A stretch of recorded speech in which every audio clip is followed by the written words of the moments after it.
The HoneyDew with Ryan Sickler.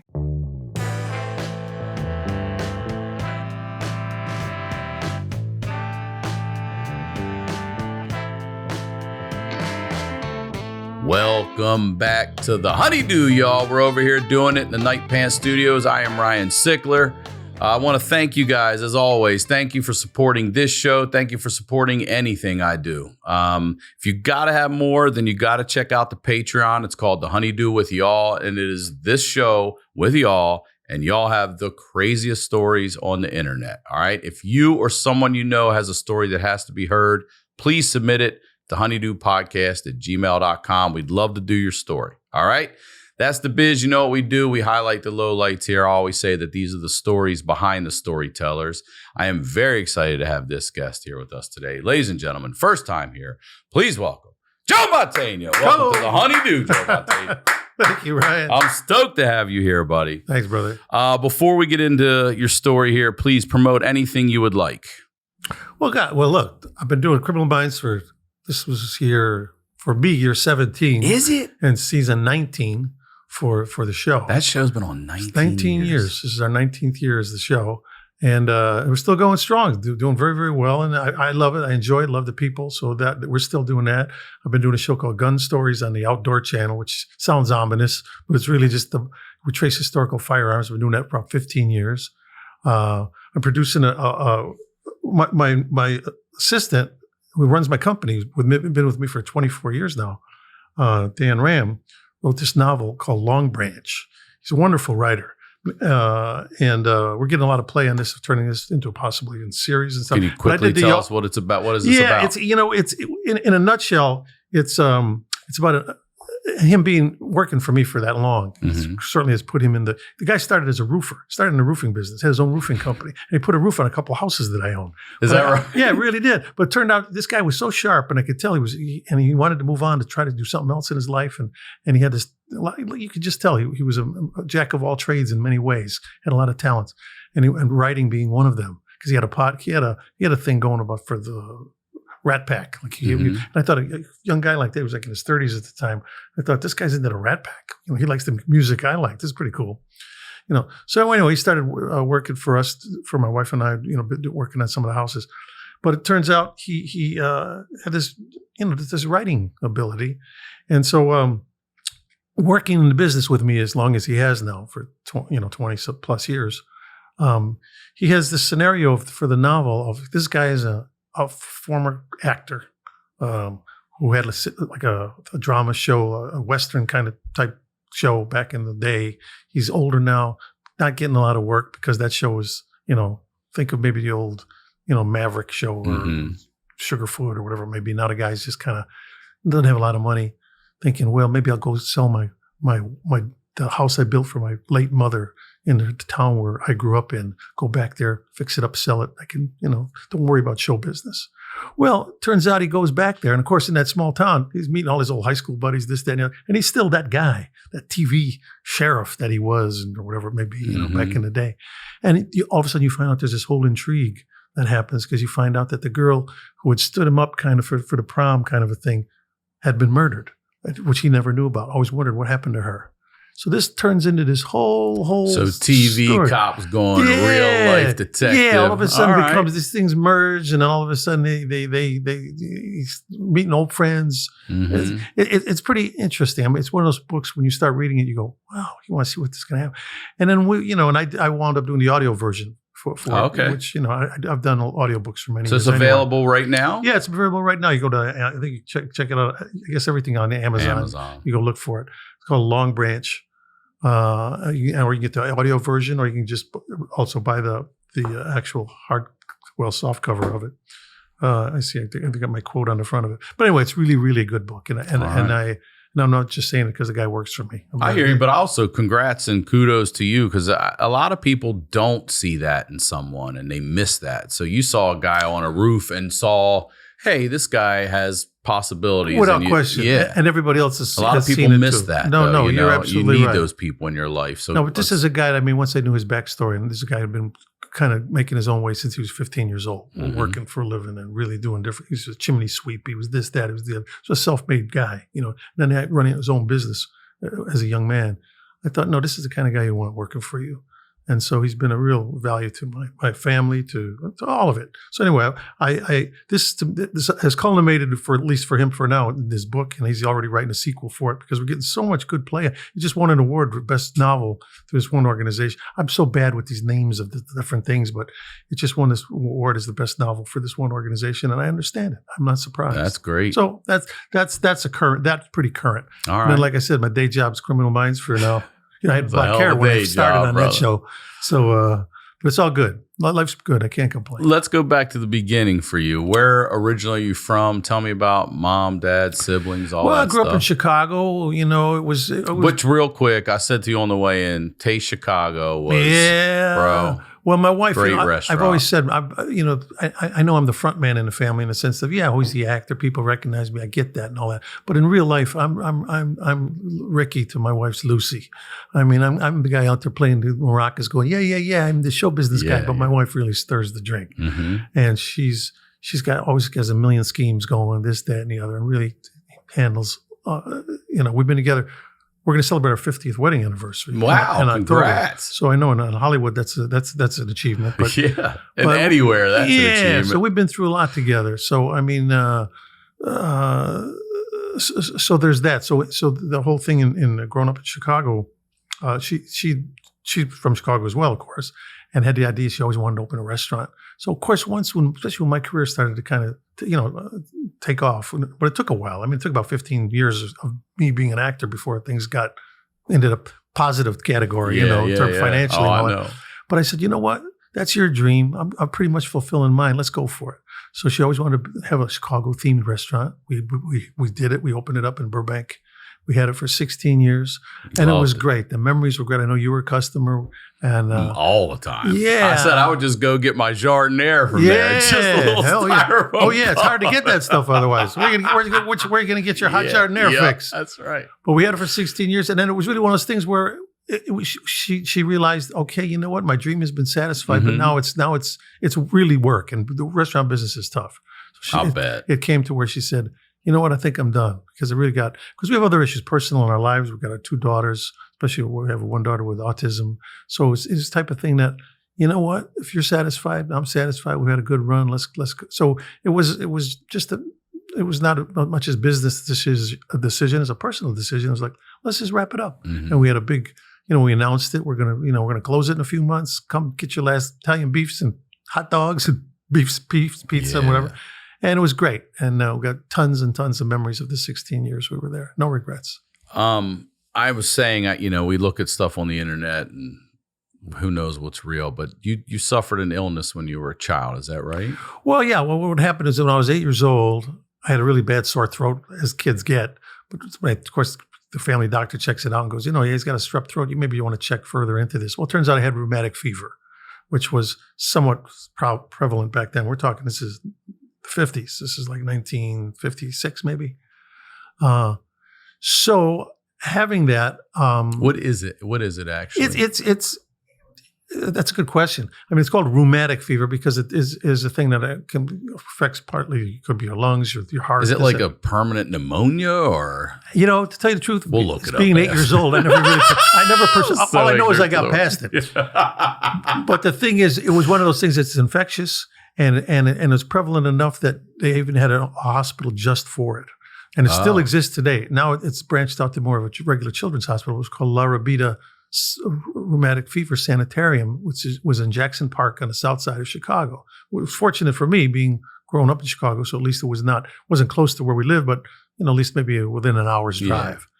So I was admitted into that hospital as an 8-year-old, and I was there for 5 months. Because the thing about rheumatic fever, they didn't really have a cure for it at the time. All they knew was you needed bed rest. So for the first 3 of the 5 months, you stayed in bed because they were worried that it could turn into a lot of things that accompanied the strep throat would be, you get a heart murmur and it could affect your heart.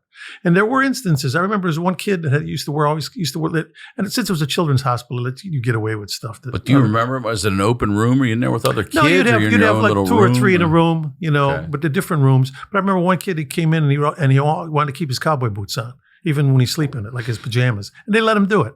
And I remember, I'll never forget that one day, we'd of course leave the room for different tests and things. And I remember one day I come back and I see he's not there because his boots are gone. And I go, where's, and they said, oh, well, he went home and all, but they didn't want to tell us, but he had passed away.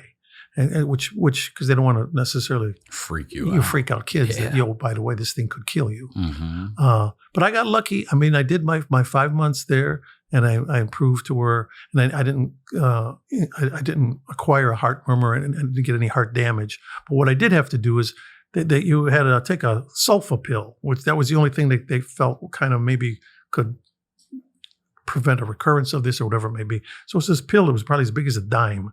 And I would have to take that pill every day until I was 21 years old. 13 years? Yeah, 13 years I took that pill every day. And it was even in high school, people, they knew about it because they knew I'd take that little baggie out of my pocket and take that pill at lunch every day. Now, are they telling you to take it to 21 because that's like the age, or were you getting tested and they're like, hey, you're good to go now? Well, you were always getting tested. I'd go in about every 6 months and get a blood test. Yeah, they'd always take blood. To this day, I mean, you could stick a needle in me. I could care less because I was so used to it as a kid.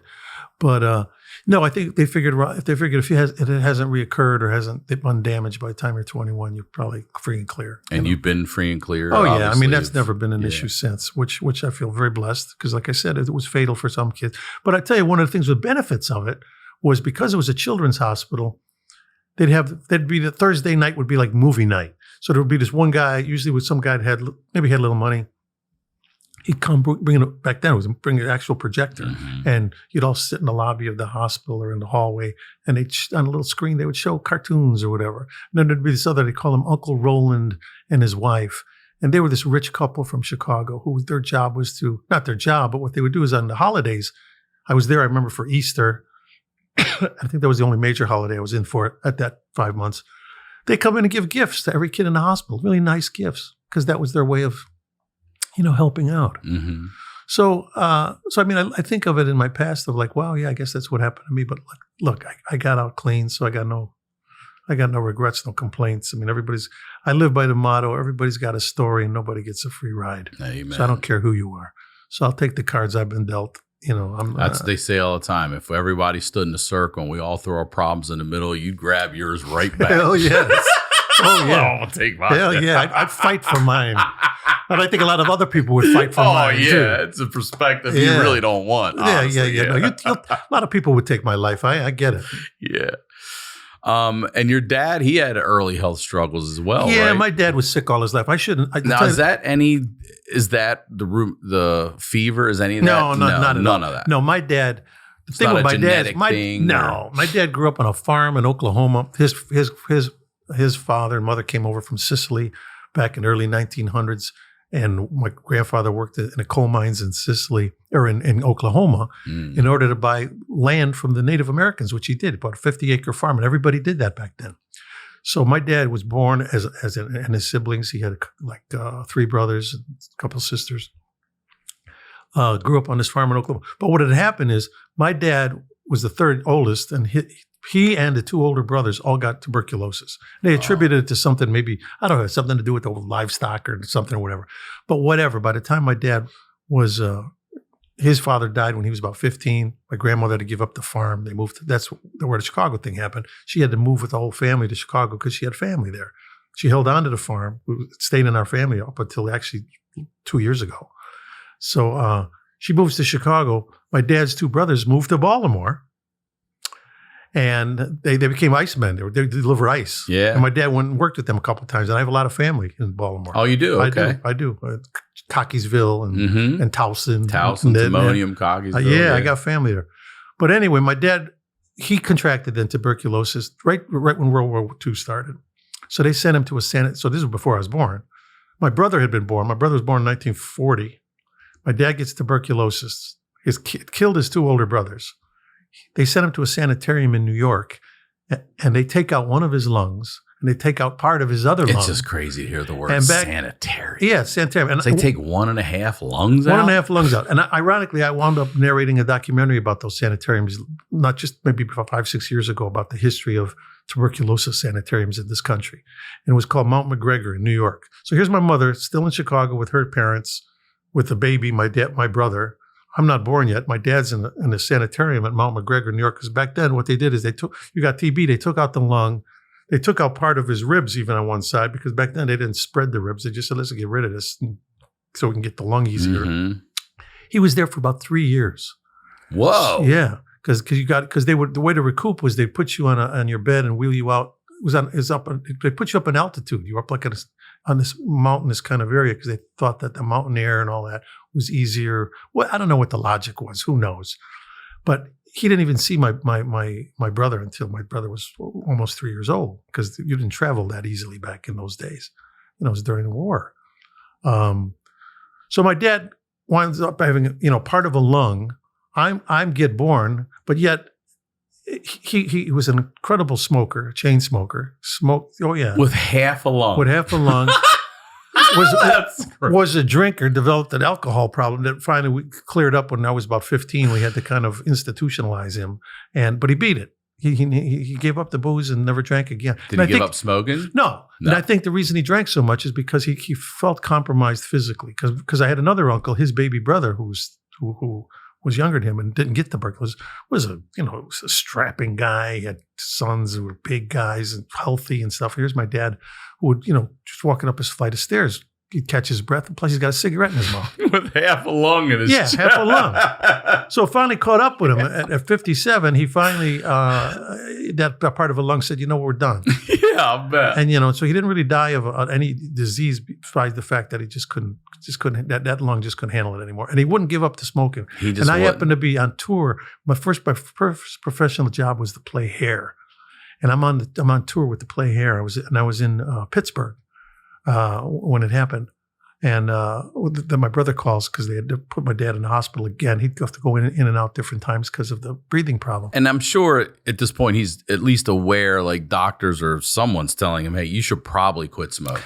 Probably, but he was just it ain't like, gonna I'm happen. not He'd been gonna do smoking that. since he was a kid. Yeah. Back they'd smoke corn silk, he told me, on the farm. They'd roll up silk from the corn. Is that right? Yeah, they'd smoke that. So my brother told me even on his deathbed, he was there laying there. They had a air tube in his neck. And my brother said when the doctor would leave the room, my dad would give him this high sign with the eyes, and my brother would put the cigarette in the tube. No, in the hospital. Yeah, in the hospital. Because he figured, why not? The guy, he really wanted it, and he wasn't going to make it. Yeah, well, let's have him go out with a smile on his face. And a smoke, yeah. So he went out with a smoke. Smile. So that was it. So he died young, but like I said, but the flip side of that is my mother lived to be 101. So after my dad died, my mother lived almost another 50 years. Yeah, another lifetime. Another lifetime. Wow. And she was tough as nails. And, Did she ever remarry? Or? No. Italian ladies, they don't do that. I was going to say, they don't. My grandmother didn't either. No, she had a friend down the street named Mr. Fred, and they'd go on a vacation every now and then. Exactly. Yeah, that's it. She a companion. Exactly. Yeah, but no, my mother was great though, and she didn't die sick. She just died. They even told us when she was about 99. They said, "Look, nothing wrong with your mother. She don't even take any medication." They said, but some days something's going to give and she's going to stop. Mm-hmm. And that's kind of what happened. She just kind of, something stopped, and one morning she just didn't get up. And then what age do you become a father? I became a father fairly old. I was 40. Me too. I was 40. Yeah, I was 40. And it's because my wife and I, we've been together for a long time. Like I said, I'm going to be celebrating my 50th wedding anniversary this year. So, but I think I knew enough that being an actor, a struggling actor, that this is not necessarily the best scenario to raise a family and worry about security for them. So my wife and I, we put it this way: we said we got married in 1975, but we didn't have our first child till 1987. So during those 12 years, we kept saying, maybe when things get better, maybe we'll talk about having a family. And then it got to the point where things actually started to improve, and my career started taking off. Things are going well. So it was one of those decisions. And it was one of those things, like, we weren't always driven like, oh man, we got to have kids. If we don't have kids. That's what I wanted to ask you. Would you both have been comfortable if you never did? No, we were realistic in the sense of if it was meant to be, it's meant to be. Mm-hmm. So what we decided together was, let's not do what people do to prevent having a kid and see what happens. Let's see how the chips fall. Because we knew friends that were like trying like mad to have kids and couldn't. So we thought, look, if it's meant to be, it's meant to be. And if it ain't, we'll take it from there. Well, of course, as soon as we made that decision, like 30 seconds later, she got pregnant, I think. And it was like, oh, okay. But the flip side of that was my first daughter was born at 1 pound, 13 ounces. Oh, wow. She was very, very premature. It was all due to a freaky thing. It turned out my wife had an infection that happened on the umbilical cord while she was carrying her. And how many months premature are we talking? She was due to be born at the end of August, and she was born the 5th of June. Okay. So she was 2.5 months early. Yeah. I think she was born at 18 weeks or something, whatever it was. Tiny. She was one of the smallest babies born in California that year, under 2 pounds. And are you freaking out? Of course we're freaking out because once she goes to the doctor for a checkup, because she felt it coming. The baby wasn't moving. She got a little nervous about it, and she had been a couple of days prior, but something told her something's wrong. I'm going to go. And it was a Friday. I'll never forget. It was a Friday night. She calls the doctor's office and they said, well, if you come right now, fine, but you probably should wait till Monday because we just saw you. But I know you're going to be nervous all weekend. So why don't you just come in and ease your mind? So we had an electrician over and I'm thinking, I'll stay with the electrician. You call me and I'll pick you up. Well, I get the phone call like an hour later. You better come down here. Because when they checked her out, they saw all the amniotic fluid was gone. The baby was in distress. And the doctor said, we have to take it out right now. So all of a sudden, it's June 5th, and I'm expecting to be a dad. We haven't even started Lamaze class. Yeah. And now I'm going to become a father that night. Because she's just, 2 months early, she's just started the third trimester. Yeah. So it was an emergency C-section. They had to go in, but she's born. So a lot of things could have happened. So tiny. You saw my dog. Our dog was 3 pounds when we got her. Oh, yeah. She was half of that. She's about as big as a squirrel. Fit in your hand. Like a little squirrel. Yeah. And so that's how we started Parenthood. Now I go and they take me to the neonatal intensive care unit, and there's my daughter hooked up with all kinds of tubes and stuff. And my wife couldn't even see her yet because she's recuperating from this fairly major operation almost, because it's unexpected to do a C-section that early. It's really an operation to take the baby out. And I'm looking at this little tiny, doesn't even look human, this little tiny baby in this incubator. But God bless her, she was a tough kid. And a lot of things could have happened. Babies that small, they get lung problems. They can't because their lungs aren't developed. They could heart problems, all kinds of things. But she fought through all of those things and got through. The one thing that happened, and it happened we realized that when she was about 2 years old, is that we could just tell the symptoms. Something was off here. She wasn't behaving like a lot of the other kids that age. And then we realized that she was on the autism spectrum and definitely was diagnosed with autism. And can I ask you a question? Yeah. Is your dad alive at this time when your daughter's born, or he's gone already? Oh, no, my dad had long been gone at this time. So you don't have anyone to even talk to. Your mom, my mom is around. They've never gone.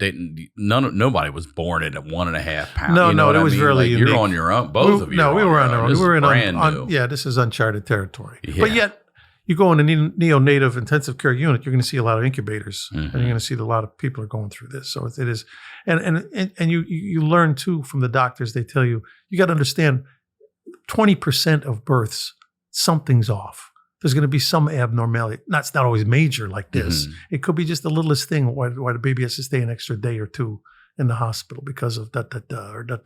What are you noticing in your daughter early enough that makes you guys both raise an eyebrow? Well, there was these things like, her eye contact, you could see was kind of all over the place. She would do little repetitive kinds of things. She'd be around other 2-year-olds, and you could see she was just not kind of engaging.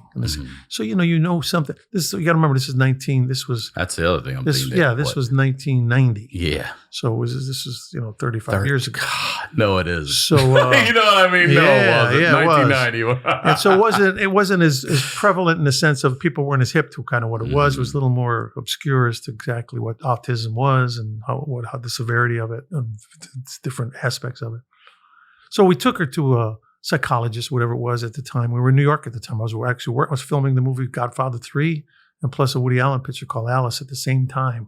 At this very same time when we realized something's going on with Mia, our daughter.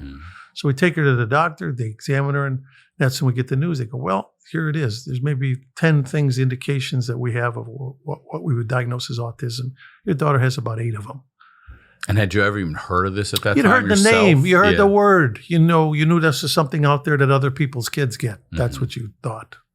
So, of course, what happens is your heart drops into your chest and your stomach and goes back up, and you go, oh, my God, my daughter has autism, whatever that is. Okay. But like I said, I'm Ricky married to Lucy.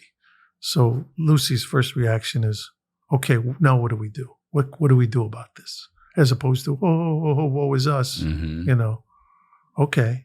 And from that moment on to this day, that's part of who we are. That's part of our family. It's like when people will ask me, what's it like to have a daughter with autism? I go, I don't know what it's like not to have a daughter with autism. Great answer. I say it is what it is. That's the makeup of my family. Do you just have one child? No, and then we had another. Then like about 3 years later, we have our other daughter, Gia. Now, of course, we had some nervousness of like, is this going to be, because it happens. Sometimes it runs that a family can have a couple kids with the same. Okay. And the doctor said, no, you know what? There's no reason for that. The reason the autism probably was caused because of the distress of her because there's a higher incidence in preemies and of that. He said, there's no genetic reason why this should happen again. But you worry, Of course. But no, we have a second daughter, Gia, who's wonderful. She's, she's now 35. Mia, her older sister, is 38. But Gia is in that unique position of being the younger sister, but has to be, in essence, the big sister to the older sister. Because while Mia is 38 and is brilliant in many ways, she's savant in some abilities in terms of her memory, and she's socially, the way she engages with people. She's an incredible human being. She's such a sweetest, innocent kind of person you want to meet. But yet, on the other hand, there's a lot of 8-year-old in her. All she would love to do is spend every day at Disneyland and meet the princesses. You know what I mean? Which is that, in a way, you kind of wish everybody felt that way. I mean, it'd be a safer, saner world if we all just said every morning, gee, I wish I could go to Disneyland and meet the princesses again. But that's that. This is an ad by BetterHelp. Workplace stress is now one of the top causes of declining mental health, with 61% of the global workforce experiencing higher than normal levels of stress. While most of us can't just wave goodbye to work to save on stress, we can start with a small focus on wellness. You guys know we talk about therapy here all the time. I'm a big advocate for therapy. You heard me talk about the benefits. You heard me talk about how I use it, how guests on this podcast share their experience. So if you're even thinking about it, give it a shot and see what it can do for you. With over 30,000 therapists, BetterHelp is the world's largest online therapy platform, having served over 5 million people globally. And it works with an App Store rating of 4.9 out of 5 based on over 1.7 million client reviews. It's convenient too. You can join a session with a therapist at the click of a button, helping you fit therapy into your busy life. Plus, you can switch therapists at any time. As the largest online therapy provider in the world, BetterHelp can provide access to mental health professionals with a diverse variety of expertise. Our listeners get 10% off their first month at BetterHelp.com/honeydew. That's BetterHelp.com/honeydew. Now, let's get back to the do. What do you and your wife, I know you're like, all right, what are we going to do? Let's go. I know your wife's business. We're going to get at this. Yeah. So what are you first learning about autism? We learn everything we can. So while we were in New York, we found out that there was an organization at the time there that was called NAR, National Alliance for Autism Research. Mm-hmm. We looked into them. I contacted them and said, hey, look, we just found out our daughter's been diagnosis or anything we could, and they were helpful, and we were, but they were like a fairly new organization. And please forgive my ignorant comparison here, but in the way that there are different cancers, right? Autism is not just a broad one thing. Absolutely. So you have to learn about this new thing, and then specifically, yeah, it's a whole spectrum, and it could be as mild a thing as Elon Musk admits that he's on the spectrum, and it makes sense. Because the brilliant side of him is that stuff that allows him to design cars and do those kinds of things. And then there's the autistic side that makes him be maybe a little eccentric and do some of the weird shit that he does. But you find it, and also as you have a child, especially as like I said, my daughter's 38 years old now. I could see it in other people, and I'm sure Einstein was on the spectrum because he was quirky about certain things. I'm sure Bill Gates might be a little bit have that because I'll see that little quirkiness. But so in other words, they've been able to kind of reap the beneficial aspects of being on the spectrum of that. It's causing that part of their brain to almost work overtime. They have special skills, intellect, and maybe have a little quirkiness. Or it could go the opposite way, where it's all quirky, it's all kind of not necessarily negative, but it's almost like it is a handicap in a way. Mm-hmm. And yet there are elements of the other thing. So you have extremes. Luckily, our daughter falls in that somewhere in between. There are things she can never be like by herself, alone in the sense of, hey, you want to go to Disneyland? Here's bus fare. Go do it. She couldn't do that. She's an innocent. Somebody might just walk up to her and say, hey, you want to come with us? And right. Okay, that kind of thing. Yet on the other hand, she if she met you right now, she'd come up to you and say, Ryan, when's your birthday? You would tell her your birthday. And then next year on your birthday, she'll walk up to me and say, today's Ryan's birthday. And of course I'd say, Ryan who? And then she'd say, Ryan Sickler. Yeah. Yeah, today's his birthday? Yeah. And then she'd run down maybe what that day was that I told her. And she can tell you about what she remembers of everything. That day. Oh yeah, she'll tell me maybe where we had lunch that day. How have you helped her use that to her advantage as well? I mean, I think we use it to our advantage. Yeah. It's like she's our computer. She's our like, Mia, what was that restaurant we went to like 15 years ago, and that we were in Baltimore or wherever it was, and she'll say that was But I mean, for her, whatever, that's part of who she is, and that's part of her, what makes her up, and it's great. So, but of course, we will provide her whatever is helpful to her. So she's always had. She's had different therapies. She's had different, she's always, we're always looking for things that will improve her quality of life. But luckily, we're pretty blessed. We're in a position where I can do that, and that's why I'm very active in, foundations and groups. I mean, we have a foundation. Tell me about that. Mantegna Family Foundation. Like we have this thing coming up. We do this. This is our third annual. Andy Garcia and I, we throw this cigar dinner at the Lakeside Golf Club here in California, and part of it benefits of the Mantegna Family Foundation, where I give out grants to all these different kind of organizations, most of them smaller, local kind of things that do all this great work for, special needs children. And then we do that in conjunction with the Fuentes family, which is great one of the biggest cigar companies in the world out of the Dominican Republic. And they take care of a bunch of, needy children in the Dominican Republic. So this is our third annual thing. Andy Garcia's orchestra plays a 15-piece Cuban orchestra. We have Arturo Sandoval, the world famous trumpet player, shows up. And a lot of celebrities come. It's great. And so in a way, it's our way of giving back. Sure. Of like, hey, we generate money for these charities. We help them out because a lot of them are just going from Ed Asner, for example, like his son, Matt, they have a group because, Ed, who I'd worked with a couple times, a couple of his grandchildren have autism.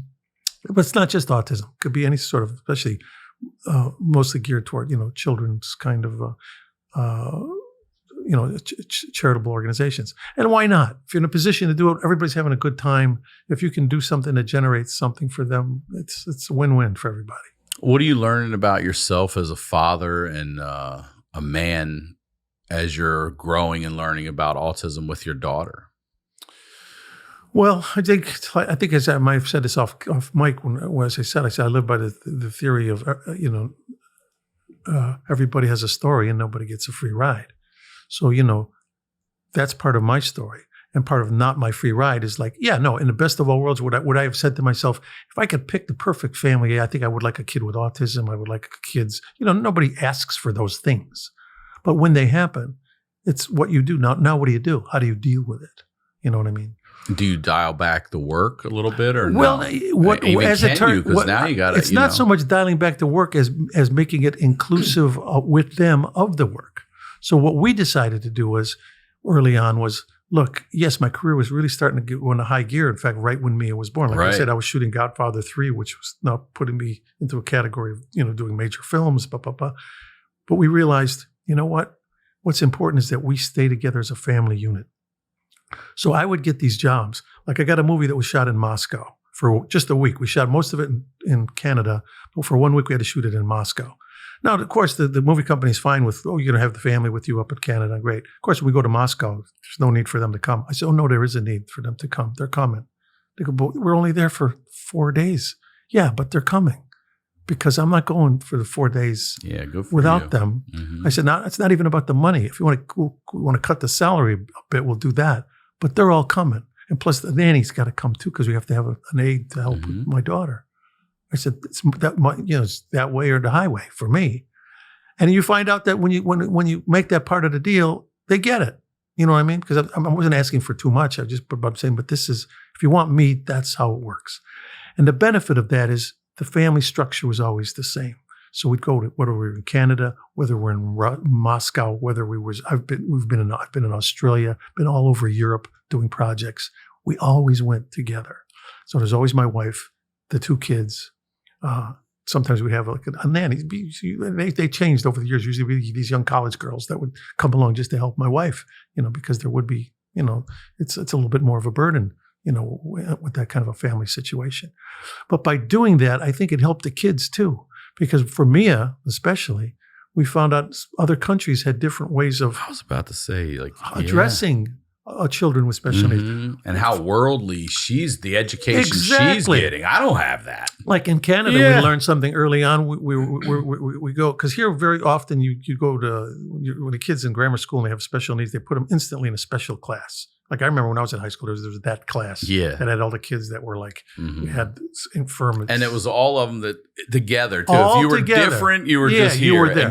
And a lot of them shouldn't have been exactly. in there. Yes. So in Canada, we found out I was going to be there long enough time. Hey, could we put our daughter into one of your classes here? We know she has autism, and we have a companion, the college girl who will come and be with her. And they said, well, no, we don't have a special class. We don't do that here. What we do is we'll put her in a regular class, but if she needs something to function within that regular class, we'll give her that accommodation. Oh, okay. And once we experienced that, and especially realized that once we got to, we went back to our hometown, Chicago, and we tried to, there was this one school that was located near where we were staying, that this one teacher there was a regular school, but she said she had a sibling with autism, said, no, we'll handle this. And it was for first grade class. She takes our daughter in front of the first grade class and says, this is Mia. She has autism. She may start talking to herself. She may walk up to the blackboard and draw. She may say things. We're going to help her out because we all, and the first time we realized that's what it took. You had to she built a little community. Build a community. Include the kids. Let them know this kid's a little different. And that's her difference. And once you do that, then you realize that's the way it's got to be from that point on. So all through school here in California, we always insisted our daughter, when every once in a while there'd be moments, maybe it's good she just for a day or two just kind of goes into a smaller class with a few kids and a couple extra teachers to kind of work with her on something. But for the most part, she was always included all through high school, and it was fantastic because she benefited from it, and all those kids benefited from it because they came to the realization not everybody's the same, and as long as we all kind of work together and help each other, everybody, and the teachers benefited because some of them had never been in a situation where they had a child that in their class. And they left saying, wow, that was a real wonderful experience. And of course, my daughter to this day, she'll talk about those teachers, how much I love Mr. So-and-so. She remember their birthdays and stuff? Yeah, hell yes, she remembers their birthday. She sends them birthday cards every year. Does she? Oh, yeah. That's so nice. Every day she'll hand me a couple cards that are, and handwritten. And my job is to address them and mail them. And I know that they're birthday cards for these people in her life. Every day there's at least one, some days 3, some days 5, some days, because every day is going to be somebody's birthday when you're that old, almost. Yeah. So can I ask you this? At the time, now you're a celebrity. What point do you say, or do you have a family discussion, or even do you have a one-on-one with your daughter, you and your wife, about hey, we're going to make this public, and what are your feelings on that? And because I said to you out there, I say things on this podcast where I tell my daughter, I told him about this fear you had, and she's like, why would you do that? And I'm like, right. So I get I'm it. just curious. Well, my daughter, she wouldn't pick up on that because her autism is such on the spectrum where if I said that, she would probably, she would just take that with a grain of salt. Wouldn't register that I was saying anything. She did, because if in fact you can ask me, say, Mia, what is it? What do you have? What do you have? I have autism, but I'm not sure she really knows what that is. But she knows that that's what that is. But where I first became kind of somewhat public about it was, like I said, I was shooting the movie Godfather 3 at the time. So now we make the movie. Now the movie's being edited. So it's like 6 months later after the movie.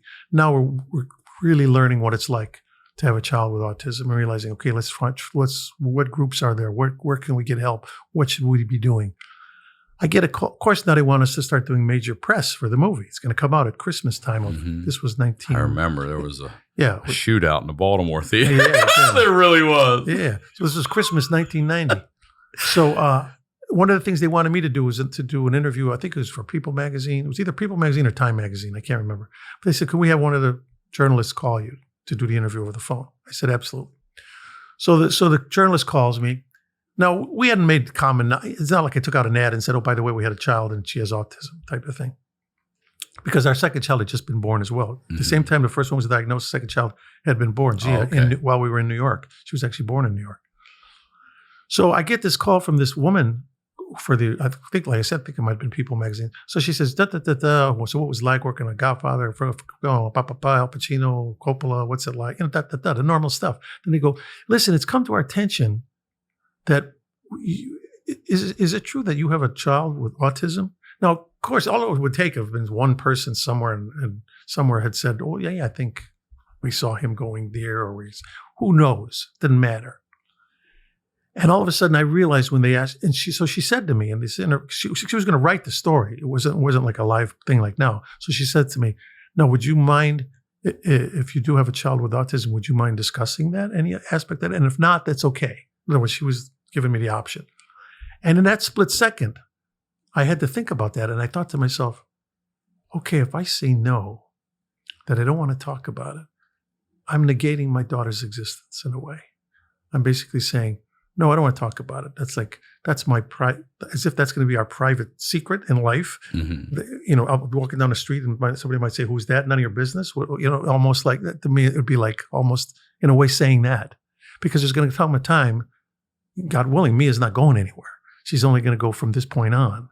So what's going to be our scenario? Are we always going to be like, "I don't want to talk about it. I don't want to talk about it." And I thought to myself, no, I'm going to talk about it. So I said, no, I don't mind talking about it. So we didn't talk about it long, but what she asked me, I remember she said something like, "Well, how has it manifested itself?" I said, or she says, is there difficulty? I said, well, one difficulty is you could be in a grocery store. You'd be walking with my wife and we got a little baby. And plus we got Mia, who's like at this time around 3 years old. She'll start maybe hearing a weird sound and then she had a sound sensitivity then. She'll start going, "Ah," and holding her ears and getting loud. And all of a sudden you'll get looks from the other people in the grocery store. And their look is basically looking, "Why don't you discipline your kid? Why are you letting your kid do that?" And I says, "And all you want to do is scream in their face, 'My child has autism. This is not, this is not beyond our control right now. Please, that's what you want to do." But of course you can't. So you almost have to accept that. So I said, that's tough. Also, you're in the public eye. Of course, you're in the public eye. You can't. And I'm thinking, a regular Joe would even have. Yeah. Well, maybe. So my point being is, I got to kind of suck it up and say, okay, this is what it's going to be like, and try not to hopefully be in a lot of situations where it's going to be, cause attention, where my daughter's going to do something that's going to bring, and of course, eventually she works her way out of this stuff. But at this point, you worry about it. Well, what really then, and I even thought about it after I'd finished, and then the article came out. And she did it well. She didn't exploit it, but she says, Joe and his wife, they found out their daughter had autism. It's been a factor. And while they were making the movie Godfather, this was a big, discovery of theirs. Plus giving birth to their second child. I get a letter must have got through my agency at the time, from some woman. And in the letter, basically what she says is, "Dear Mr. Mantegna, I just want to tell you, when we read that article in People Magazine or Time, whatever it was so comforting to realize that this happens to people like you as well." And it made us feel a little more comfortable about, because of course we were going through the same thing, and you almost want to, you don't want to have to apologize for your child's behavior, but you want to scream to the mountaintops, "This is a thing here," and you just don't get it, And so it was such a beautiful letter. And I thought to myself, well, that's it. That seals the deal. I will never turn my back on that part of who my daughter is and what she has. Yet on the other hand, it's not going to, carry a sign, "Hey, guess what? I got a kid with autism, hooray for me." Or something, or feel bad for me, or want to, It's like, no, but it's just like, that's, as I said, that's my story. That's the cards I've been dealt in life. and I'm happy to play them. And you have a foundation now, you said, we do. right? We have the Mantegna Family When Foundation. did you begin that? Just recently, actually. Just a couple. Only because we just started when, like I said, when Andy Garcia and I got together and started talking about, because I'd always been kind of hosting this kind of like a charity cigar dinner for this Fuentes family for quite a few years prior, and their foundation benefited from it because they do such great work with these underprivileged children in the Dominican Republic. After COVID, that it kind of went away. They stopped doing these functions. And then all of a sudden, Andy and I both realized, gee, we're members of this club here in LA, and we would get together sometimes at events where there was a wedding or some an event there.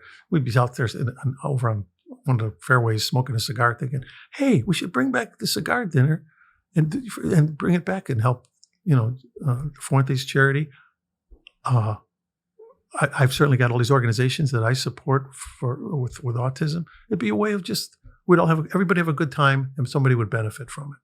So it's only been about I'd say around 3-4 years now. So I decided, prior what I would do is I would play like in a golf tournament, or somebody would offer me. They'd offer you a certain amount of money to do like an appearance somewhere. Like, oh, we'll give you $1,000 to do this, and I just say, well, make the check out to such and such charity, or to this charity, or to that charity. This way, we figured, this way, it's all going to happen. It's going to all get funneled through this one thing, and it can actually, we can maybe delineate it to somebody like groups that really need it. Like I said, when we started with this group out of New York called NAR, there was another group in the West Coast. When we came back to the West Coast after I finished filmed those movies in New York, there was a group called CAN, Cure Autism Now, that was started by a director and his wife with their child. So I was part of that group. Then after a while, Bob Wright, who was head of NBC at the time, turned out one of his grandsons was diagnosed with autism. He had the wherewithal and the ability, being the head of a network, to take those. He says, look, I work on the East Coast, I work on the West Coast. There shouldn't be two organizations. Let's join them. I see. And that's how NAR and CAN came together and became, one big, autism organization. So these kinds of things happen. So my feeling is, what I try to do is I look more toward with our foundation, because I'm not our foundation is not huge, like these giant organizations that corporations run.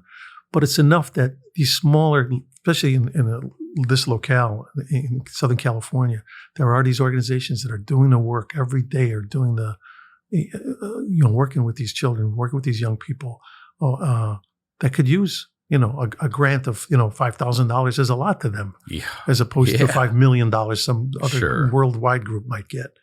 So that's what it is. So it's almost like, why not? It's a way of, like I said, if we can just kind of. What would you say to new parents who just find out that their child has autism? Well, just this. Now with the education you have and everything in 2025, is there anything that you wish you know what I mean, you knew back then that you found out later? A lot of it was, look, back then the incidence was so much, they would say like 1 in maybe 1,500 births. Now it's like 1 in, sometimes they say less than 100. Yeah. So, I mean, it's a whole different ballgame. But because of that, there's a whole different, more awareness of it. And there's more kinds of things out there. And, early intervention is the main thing. Important. Become aware of it. Don't ignore it. Don't pretend like, okay, well, maybe they'll grow out of it. Sometimes that is all it is. You just got to also be aware that it might just be something that's a delayed thing. Oh, my kid's not reading yet, or my kid's not speaking yet. Sometimes it is a delay. But if it becomes apparent that, no, something is off here, then you just got to go, and they're out there. Those organizations are out there, like I said. Now, are there any kind of camps you would send your daughter to growing up where they actually tailor to these kids, and they can take them to day camp or anything like that? They have groups like that. Nature, or there are groups like that. I mean, for our daughter, it was more like, it depends what their interests were too. Our daughter was so much into the Disney movies and those kinds of things. So the point of being able to go to Disneyland or places like that, or reading these books to her and things like that, or watching certain TV shows, that there's no way of predicting what it's going to be, but you find that out. You know what I mean? And so every child's going to be different. Like I said, there's no blanket thing like say, oh, you do this and this is the right way and this is the wrong thing. Everybody's situation is different. Everybody, depending where they live, it's going to be different. Like, we're in Los Angeles. We're in a pretty big metropolitan area. Some people are going to be living in, Podunk, Arkansas or something, and they're going to have to deal with what's available for them. So as long as you have an awareness of it and say, okay, this is the deal. What can we do to make the quality of all our lives better? Your child and your and the family. And did your daughter live with you? Oh yeah, hey, I'm Italian. That's a big part of it too. Yeah, good point. I used to say, hey, if they want to go to college, I'll build one upstairs. Yeah. But yeah, she still lives with us. But look, we're realistic too. I mean, I'm not the youngest guy in the building, and so my goal is, to, of course, my wife and I both, that we want to make sure things are in place. And also, I don't want to have it where my younger daughter has to be like, hey, it's on you now. It's 100% on you. Yeah, we got to think of that. We got to do what we got to do to make sure that things are in place, that there will be places for Mia to be and live and thrive and function, and and that the help will be there because she's going to need it. And that's Are you fine. a grandpa? I'm not. Not yet. I'm not. No, not yet. I was just curious. Yeah. What type of aunt you think your daughter would be? Oh, she'd be sure. She'd be. Would so she love kids? Oh, she'd love kids. Yeah. She loves kids. She loves animals. I mean, whatever. Animals sense it. I think they sense. That's interesting. A child on a spectrum. Because we've had dogs. We've had cats. We still do. We're down to one cat now. We've been through dogs, cats, as people do in their lives. But I swear the animals in the way can sense. They sense, especially the cats, I think. What do you notice? I noticed that they sense a certain thing about Mia that she almost like a camaraderie. That cats have that little thing of their own kind of. Hey, look. But my best definition of it is like I was lucky enough to play Dean Martin in this movie, The Rat Pack, and so I did a lot of research on that. And I remember, and one of the things I came away with all my research is that they were called a Rat Pack, but if you think of it more as a dog pack, Frank Sinatra was the lead dog, and Sammy Davis and Peter Lawford and all the other guys were all like the dogs yipping behind Frank, like but Frank was the lead dog. Dean Martin was the cat. Because he was the guy that he ran with the dogs, but whenever they would say, hey, let's all go over here, he was the one who went, you know what, I'll be over here. Yeah. And I'll meet you guys later. Yeah. That kind of thing. And that was the thing about the cat. The cats are like, hey, I'm okay. I'll let you know when I want to be petted. I'll let you know when I want to run with you. But in the meantime, I'm cool. And I think there's that aspect of, you get that even in people and then with pets. And so with Mia, it's that same kind of thing. I think that the cat, in a way, senses in Mia that she's a little unique. And she's a sweet, gentle soul, but she's not going to be the same kind of personality as perhaps a lot of the other people are like. But she's going to be very social and very loving and all, but just going to be a little her own person. That's great. Yeah. I want to get you out of here. I love talking to you. I want to respect your time. No, thank you, Brian. Well, this is, like I said, I don't know, Ryan. I'm Brian. Listen, you know how many comedians I know personally and don't know my name? I can't even believe you got it. No. I can't believe you got it. No, I know it's Ryan, but for some reason the name Brian was in my head. But I'm thinking, but no, sometimes, look, if anybody could even benefit from this time we've talked about this kind of stuff, like I said, the same reason I mentioned that to that woman back 35 years ago in that interview. To make them realize, you're not alone out there. Yeah. And that it's just part of life. You know what I mean? And then I look around and see, hey, we're blessed. Because then I see some of the burdens other people have to carry. So much more intense, so much more to deal with. And yet not even being in a position to deal with it. So I got nothing to complain about. Like I said, my wife and I both feel very blessed. These are the cards we're dealt, and I have no regrets and no takeaways, no like, oh, I wish wish that had been different. It's okay. It's all good. God been very, very good to me. Yeah, brother. Yeah. I like hearing you say that. And I've genuinely appreciated sitting across from you and having this conversation with you. Before I let you get out of here, how about advice you'd give to 16-year-old Joe? 16-year-old Joe. Yeah, wow. I don't know if I probably just, I would say this. Follow your dream, because that's kind of what I did. Me becoming an actor, I might have well said I was going to become a man in the moon or a Martian. I mean, where I grew up, there was no actors in my family. Show business was not on the radar. I mean, where I grew up in the west side of Chicago, you either became a cop or you became the guy they chased. Those were like your alternatives, it seemed like. But I remember when I auditioned for my first play, just on a dare, basically, a musical. And I thought, oh, that might be fun because it was the movie West Side Story. I'd seen the movie, Yeah. and then now they're doing a play. I tried out for it. I didn't get cast. It was and there's a whole story behind that because my parents changed my birth certificate so they could put me in school earlier, so my mother could go back to work. Is that right? So I was always a grade lower than I should have been. So here I was okay. here I was a sophomore trying out for a play that, I was too small, too whatever. I wasn't right. But at that audition at 16, when I finished the audition, I realized I want to do this. I really want to do this. And I've never looked back. I love hearing that. You still wanted to go forward after not getting something. Hell absolutely, yeah. because just the experience of doing it. And I got a smattering of applause when I finished the song I'd done.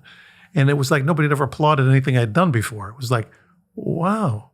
And I remember and I got some positive reinforcement where they came up to me and said, look, I want to tell you something. You did a really great audition. You come back next year when you're a little bigger, might be something we could use you for. And of course, and I remembered that thinking, I will. I'll pursue that, and I did.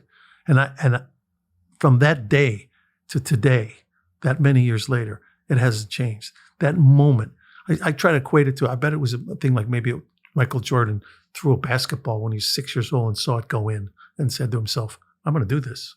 I'm going to keep doing this." And you do it. Yeah. And the enjoyment for me right now doing it at the level I do it is no better than the joy I had that day at 16 years old and singing that song and hearing that applause. Man, I love hearing that. You gave me chills. No, brother. but it's true. Good for you. And I tell that to young people. I say, if you can say that to yourself, then you're in the right business. I says, even when I've been disappointed, when I didn't get stuff. You have every right to be bitter about this industry sure. I mean, over all these years. It took me a long time to get there. I mean, but I remember when I won the Tony Award, back or 1984. Somebody had asked me afterwards, what was it like to win a Tony Award? And I'd been working as a struggling actor for 15 years. I said, it's like winning the lottery, but I've been buying 15 years worth of tickets. Yeah. I said, so you kind of, you work your way up to hopefully where it pays off. But even if it didn't, the point is, like I said, I'm not enjoying it. It's not like it's not proportional. Like, hey man, I'm real successful now, so I'm that much happier than I was when I was only making, we're splitting the box office at this theater company I worked with in Chicago. We're making $20 a week.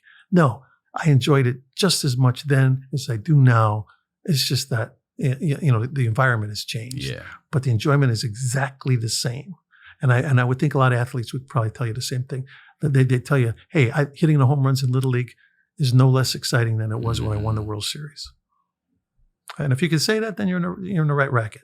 This has been awesome. Thank you so much. Thank you, Ryan. Before I let you out of here, please promote everything and anything you'd Long like Branch. again. Get the novel Long Branch by Dan Ramm. Check it out.